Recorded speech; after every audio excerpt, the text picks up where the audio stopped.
গল্পকথায় আজ আমি বলছি রবি ঠাকুরের কবিতা পূজারিণী।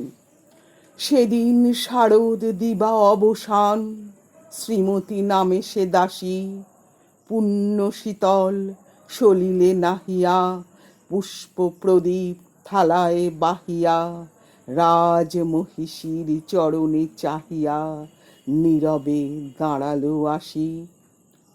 শিহরি সভয়ে মহিষী কহিলা, এ কথা নাহি কি মনে?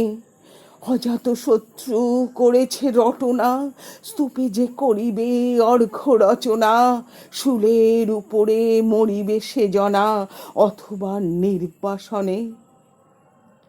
সেথা হতে ফিরি গেল চলি ধীরে, বধূ অমিতার ঘরে।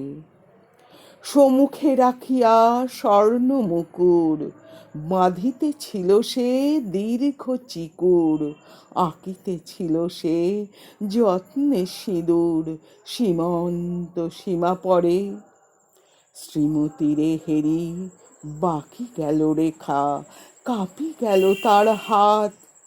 কহিল, অবোধ কি সাহস বলে, এনেছিস পূজা, এখনই যা চলে। কি কোথা দেখিবে ঘটিবে তাহলে বিষম বিপদপাত।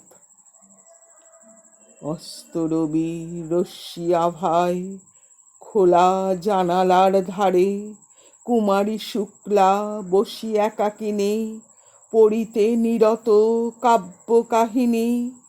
চমকি উঠিল শুনি কিঙ্কিণী, চাহিয়া দেখিল দ্বারে। শ্রীমতীরে হেরি পুঁথি রাখি ভূমে, দ্রুত পদে গেল কাছে। কহে সাবধানে তার কানে কানে, রাজার আদেশ আজি কে না জানে, এমন করে কি মরণের পানে ছুটিয়া চলিতে আছে।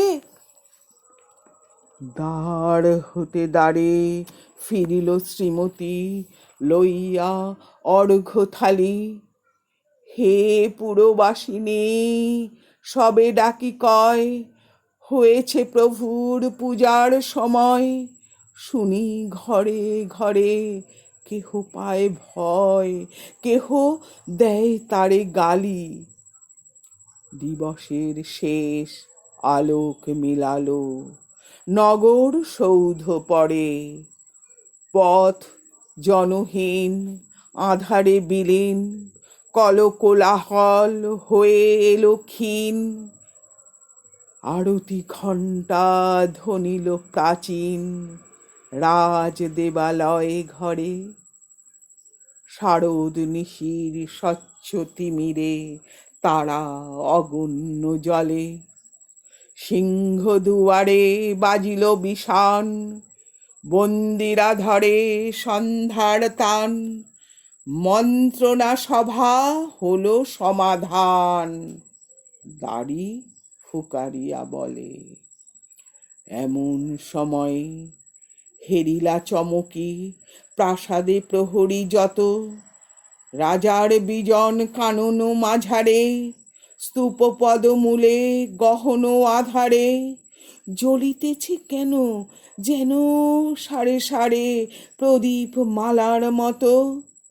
মুক্ত কৃপানে পুররক্ষক তখনই ছুটিয়া আসি, শুধালো, কে তুই ওরে দুর্মতি, মরিবার তরে করিস আরতি। মধুর কণ্ঠে শুনিল, শ্রীমতী আমি বুদ্ধের দাসী। সেদিন শুভ্র পাষাণ ফলকে পড়িল রক্ত লিখা। সেদিন শারদ স্বচ্ছ নিশীথে, প্রাসাদ কাননে নীরবে নিভৃতে।